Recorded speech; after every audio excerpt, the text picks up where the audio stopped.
Welcome to Salcedo Paranormal, and tonight I will be talking about my current thoughts on the paranormal. As always, you can find all episodes of the show along with links to social media and other ways to contact me at the podcast page, and that is salcedoparanormal.podbean.com. That's SALSIDO paranormal.podbean.com. Always happy to hear from you all, whether you have comments or questions or topic suggestions, or stories of paranormal experiences, whether they're your own or from others that you trust. Happy to either read those or have you join me on the show to talk about them. Also, if you would like to support the show, there are a few ways to do that. Of course, sharing the show is always a good way. And then there are also books that I've written over on Amazon. Paranormal fiction and nonfiction. And then I also have a couple of donation links set up as well. And all those can be found in the Discord and also in each of the episode descriptions as well for the shows. Thank you all for listening, whether you're here for the live streams or you listen on the podcast or YouTube feeds, or, as I said yesterday, now, the Troubled Minds Radio Network.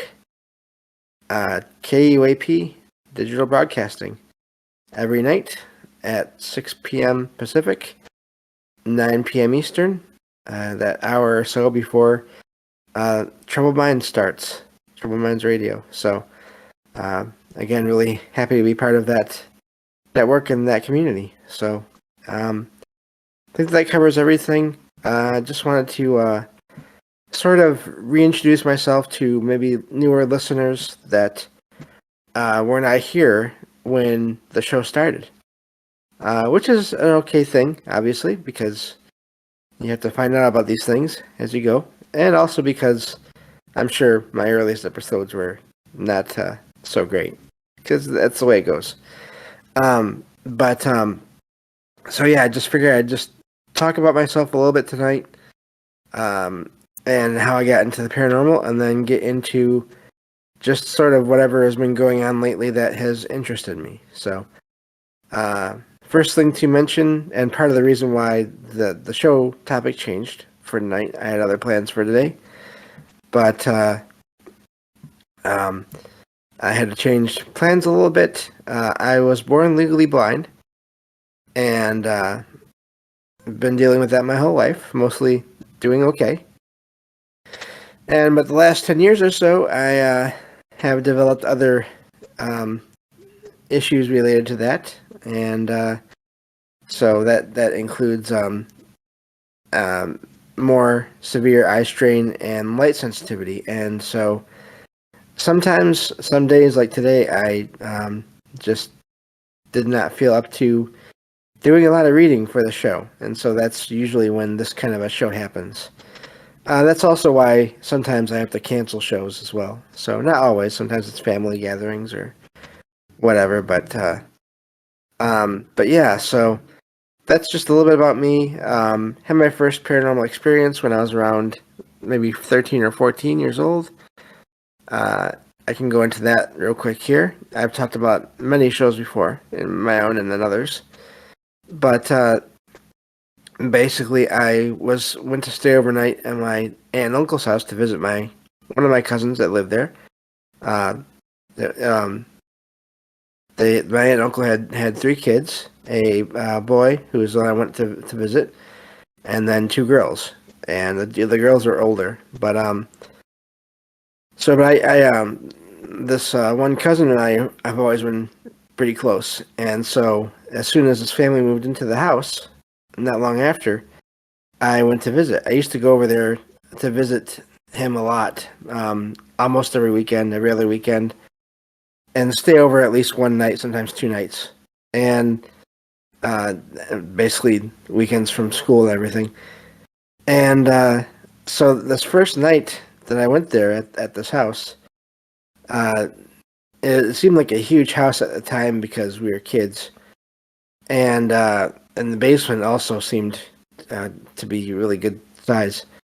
And so there was a couch bed in the basement, and I believe my cousin decided that's where we were going to sleep for the night, which was no problem to me. I thought that it was just the whole house was really amazing.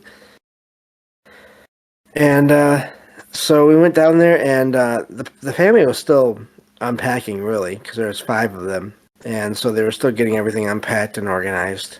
And but they did have some things set up, like they had clotheslines hanging from the rafters of the ceiling of the basement for drying clothes, and they had some sheets hanging from some of these as well. The basement didn't have one light switch for all the lights. It had each light had its own string you had to pull to turn it on and off. And so we had the one on by the stairs because that was where we had to go upstairs to use the bathroom. And then the one on right above us, but then we had the rest of the lights off. There was a lot of things on the floor, but there were paths leading everywhere. There's no problem getting around. Sounds like birds outside. But anyway. And so we just had on these couple of lights, and it was dark out by the time we got down there. And so we were just talking and sitting in the bed. And we happened to look into the back of the basement, which was behind the stairwell leading up to the ground floor. And that part of the basement was dark, and there was a clothesline with a sheet hanging on it, spread across that entrance into that back corner. And above the clothesline, we could both see just the head of an older woman, just above this clothesline, which was odd because we didn't see any feet or anything on the ground for her to be standing on. So we both knew it wasn't a regular person. The other thing that was scaring or frightening to me about it was I am extremely nearsighted because of my low vision. But I could make out her details, this woman's facial details, pretty easily. It was when I really should have just seen a blur. And but my cousin was seeing the same thing. It was just an older woman, white hair, curly white hair, or at least done up anyway. Wearing glasses, bright colored eyes. As far as I can remember, this was a good, let me see here, over 25 years ago now. So memory is not the best from that far back. And she was giving us a look like, what are you doing here? And so it was frightening at the time. Looking back on it now, I don't necessarily think that it was anyone evil. For all I know, it could have just been someone that was there, that had been staying there, that was wondering what we were doing there. So that was the first thing we saw at that house. Of course, we didn't know what to do. We were kids, and so we just decided we were just not going to look into that corner anymore because we knew that it wasn't a regular person. And we were afraid that if we went up and got the rest of the family, which were all, of course, older than us, and came back down there with everybody and she was gone, then we'd be in trouble for waking everybody up. So we just focused on not focusing on that corner. And so from there we looked towards the foot of the stairs, like the other side of the basement where the stairs started. And that's how we noticed a black cat, sort of resting on its stomach, laying on its stomach, looking at us. And at first we didn't think it was anything paranormal, although I did think it was odd that I hadn't heard anything move on a concrete floor through all kinds of boxes and odds and ends that were scattered all over the floor.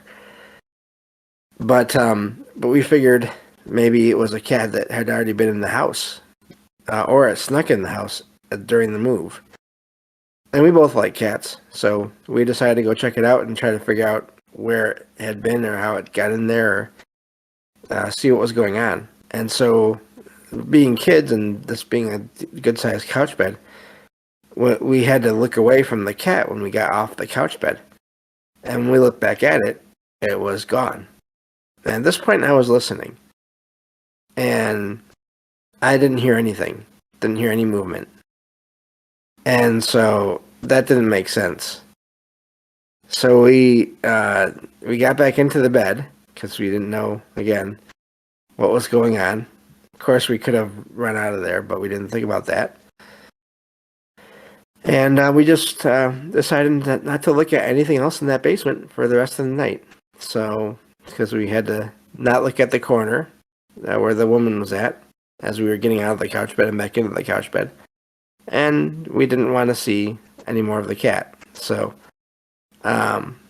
yeah, we focus on each other, and as happens here so often in these stories of paranormal experiences, eventually we both fell asleep. So that was my first experience. I've had many more since then.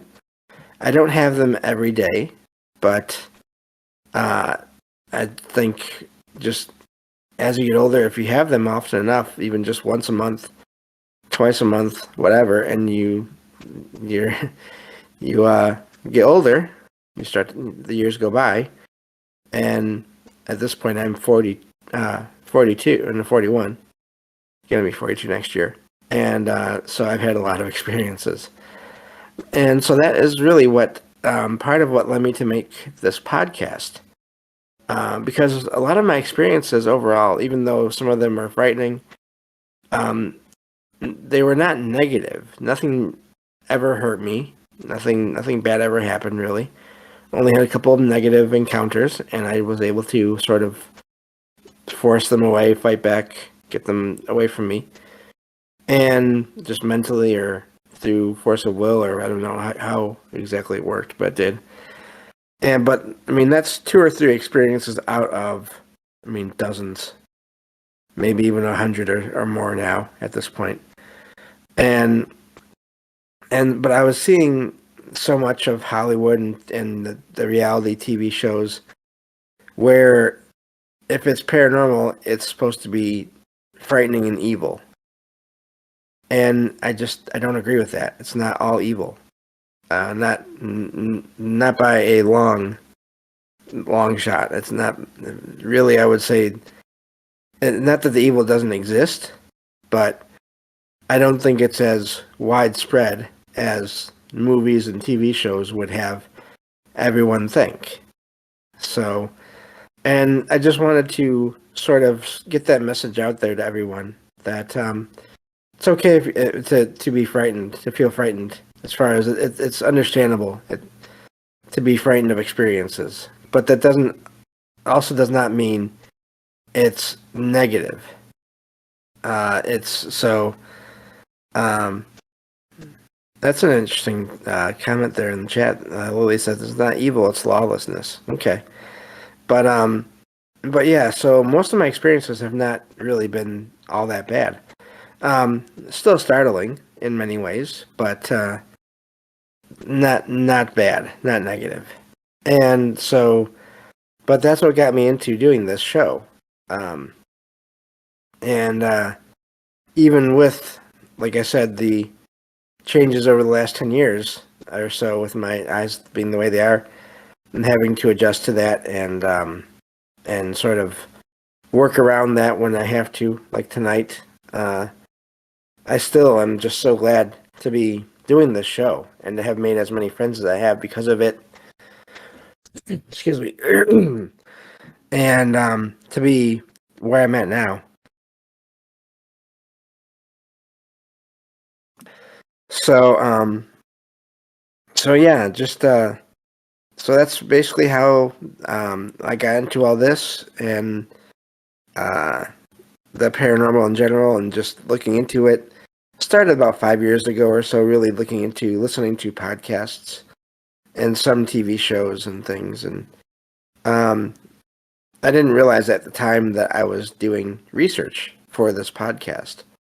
But one thing I've noticed is that I'm not the best at keeping names and dates and places in order, but when it comes to patterns and similarities and differences and experiences, for some reason that stuff sticks pretty well. So that's what I focus on for the most part when it comes to any kind of paranormal experience. And uh, a big part of the fun for me for doing the show is doing that, comparing um, the stories of experiences against each other or to each other, and seeing what we can figure out based on just this uh, growing catalog, let's say, of experiences I've heard or read about, and talking with others about that as well, and what they've heard and read and experienced as well. Of course, you all know that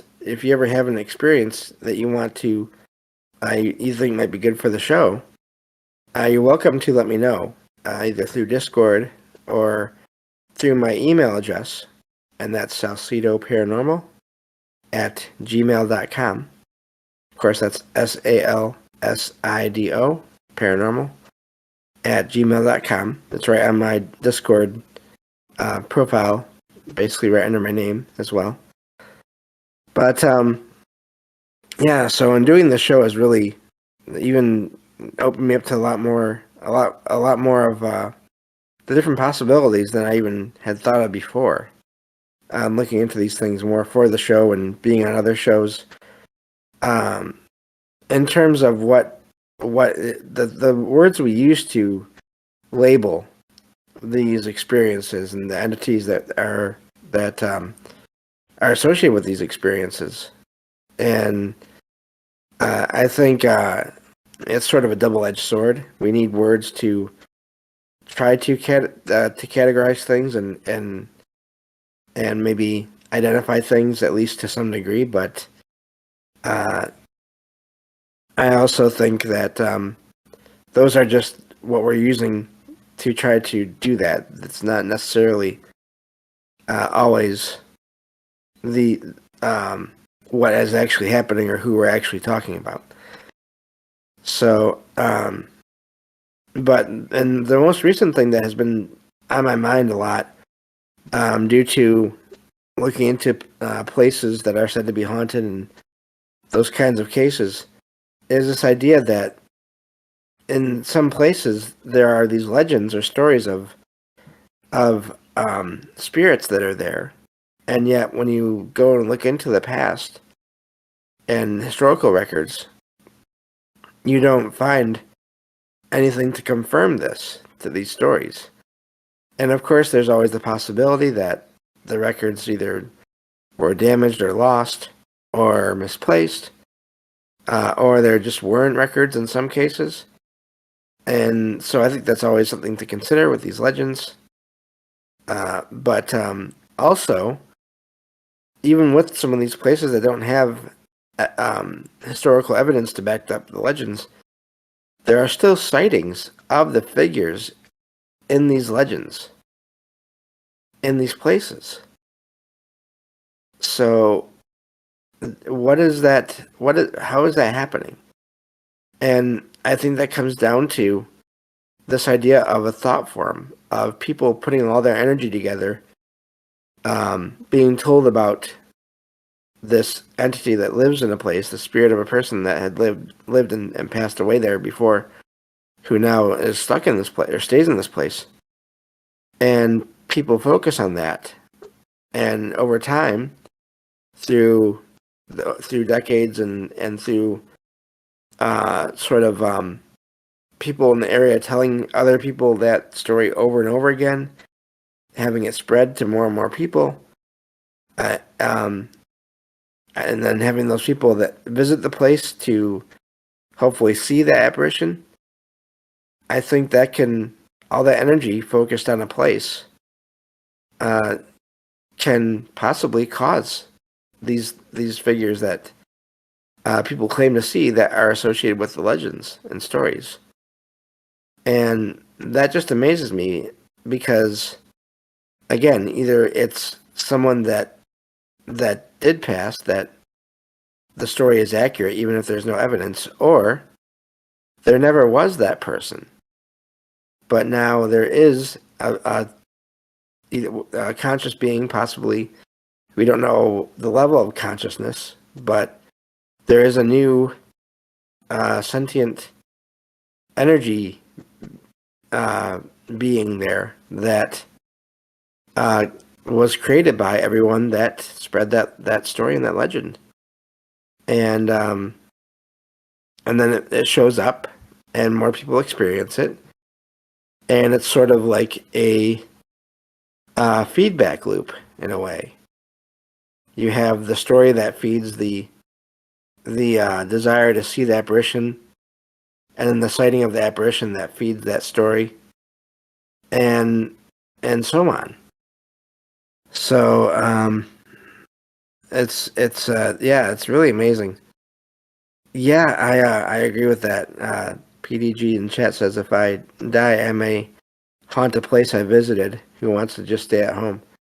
Yes, there's a lot of places I'd actually like to visit. Of course, hopefully many years from now, when I pass, that I have not visited before. And I think you may need to check them out, especially if you don't have to worry about and I'm not joking here. Yeah, exactly. No restrictions from Lily there in the chat. Exactly that. I don't have to worry about getting a ride there or spending money to get there or any of those things. Then that would be amazing. I would definitely go and visit all kinds of, especially ancient sites, pyramids all across Egypt and just all around the world. Yeah, exactly.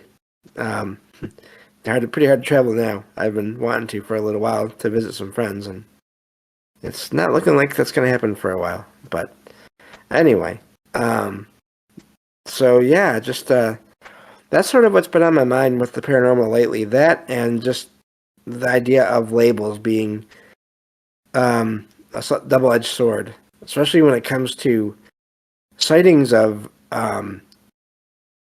entities that appear to be almost very alien-like, but they can move through solid objects. Does that mean they are just more advanced in certain ways and can do that easily, or does that mean... I've always wondered about the idea of alien spirits, what those would be, what they would look like, what they'd be able to do, and just the possible connections between sort of the common silos of ghosts and aliens and cryptids and all those things. To me, the possible overlapping areas are a lot more interesting than just the silos themselves. Those individual sort of basic ideas themselves. So, always looking into whatever I can, really. I mean, I'm always happy to read or listen to whatever I can find on the paranormal in general, but those are the things now that really interest me and amaze me, when you have stories of experiences where they're just really hard to classify for whatever reason. So, but yeah, I think that'll do it for today. Thank you all for being here to listen, especially to for those of you that already are aware of me and who I am, what this podcast is about. I'll be back with a stream on Saturday to share true paranormal stories from the web. There will be a bonus episode of the show that will come out either Friday night or Saturday morning as well. So I'll talk to you all on Saturday on the next episode of Salcedo Paranormal. Take care, everyone.